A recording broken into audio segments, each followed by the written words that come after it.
សួស្តីបងប្អូនទាំងអស់គ្នាខ្ញុំបាទ Tommy ថ្ងៃនេះបានមកជួបបងប្អូនម្ដងទៀតហើយថ្ងៃនេះដែរខ្ញុំមានអ្វីថ្មីហើយប្លែកចង់យកមកចែកជូនបងប្អូនទាំងអស់គ្នាតោះចង់ដឹងទេទៅជាមួយគ្នា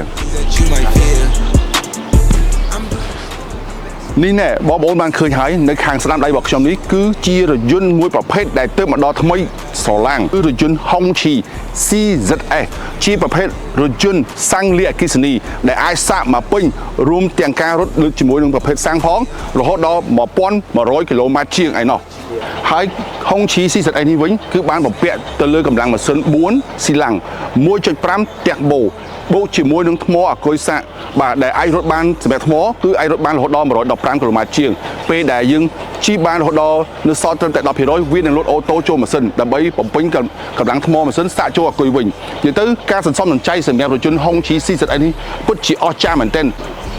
ដោយបងប្អូនបានឃើញទាំងមូលនៃរថយន្តនៃតួរថយន្តមានការ design ពិតជាស្រស់ស្អាតមែនទែនបាទរំលេចដូចជាបងប្អូនបានឃើញខាងមុខនេះគឺជាប៉ាណាដែលមានលំហធំខ្យល់សម្រាប់ចេញចូលដែលងាយស្រួលឲ្យម៉ាស៊ីនឆាប់ត្រជាក់ហើយសម្រាប់ការ design នៅលើប៉ាណាខាងមុខគឺឆ្នូតសនេះគឺដូចព្រៀបយុតិទឹកជ្រោះធ្លាក់លើអញ្ចឹងបាទហើយគឺមានភាពតាក់ទាញមែនទែនហើយដូចជាបងប្អូនបានឃើញឆ្នូតខាងលើនេះក្រហមឬថាដល់ក្រោមនេះគឺតំណាងឲ្យក្រុមហ៊ុន Hongqi តែម្ដងគឺ model Hongqi តែម្ដងបាទការ design មួយដូចបងប្អូនបានឃើញហើយបាទដូចជាខាងមុខនេះអំពូលបាទបដិញសញ្ញោបដិញហើយសម្រាប់អំពូលគឺគុជបាទបាញ់បានឆ្ងាយហើយសម្រាប់ fog line នេះពេលដែលបងប្អូនបត់ស្ដាំភ្លឺខាងស្ដាំបត់ឆ្វេងភ្លឺខាងឆ្វេងការតាក់ទាញរបស់ Hongqi CZS ដែលទើបមកដល់ស្រុកខ្មែរនេះគឺពិតជាអស្ចារ្យហើយសម្រាប់ sensor គឺមានបានបំពាក់ទៅ6គ្រាប់ហើយសម្រាប់កាមេរ៉ាគឺប្រភេទកាមេរ៉ា540ដឺក្រេគឺធំមែនទែនគឺឃើញរហូតដល់បាតខាងក្រោមឡានទៀត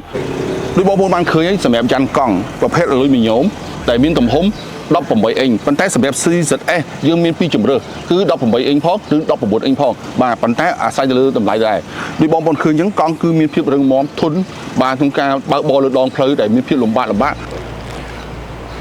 ដូចបងប្អូនបានឃើញហើយនៅខាងក្រោយមានការ design ស្អាតមែនទែនគូតខាងក្រោយគឺពិតជាអស្ចារ្យបាទរាងមូលស្អាតតូចច្រឡឹងហើយសម្រាប់សញ្ញោការ design រូប logo Hongqi គឺមានភាពស្អាតតាក់ទាញខ្លាំងមែនទែនអ្វីដែលពិសេសមួយទៀតសម្រាប់ Hongqi CZS គឺបានបំពាក់ទៅលើ option មួយគេហៅថា power target គឺមានន័យថាដាក់ជើងវានឹងកន្លោះនៅពេលដែលបងប្អូនអោបឲ្យវ៉ាន់ណែនអត់មានដៃចុចសោអញ្ចឹងបងប្អូនគាត់ដាក់ជើងទៅគឺវានឹងកន្លោះបានដល់ខ្លួនឯងនេះជាចំណុចពិសេសរបស់ CZS ដូចបងប្អូនបានឃើញហើយនៅខាងក្រោយឃ្លុបវិញគឺមានភាពធំទូលាយដែលអាចផ្ទុកអីវ៉ាន់បានច្រើនបាទងាយស្រួលនៅពេលដែលយើងធ្វើដំណើរទៅខេត្តឆ្ងាយបាទឬយើងដាក់អីវ៉ាន់ច្រើនគឺមានភាពងាយស្រួលខ្លាំងមែនទែនតែយ៉ាងណាដែរសម្រាប់រថយន្ត Hongqi CZS ម៉ូដែលមួយនេះបើសិនជាបងប្អូនចង់ដឹងចង់ច្បាស់អាចអញ្ជើញទៅ showroom Hongqi ដើម្បីធ្វើការ test drive ជាមួយពួកខ្ញុំបាន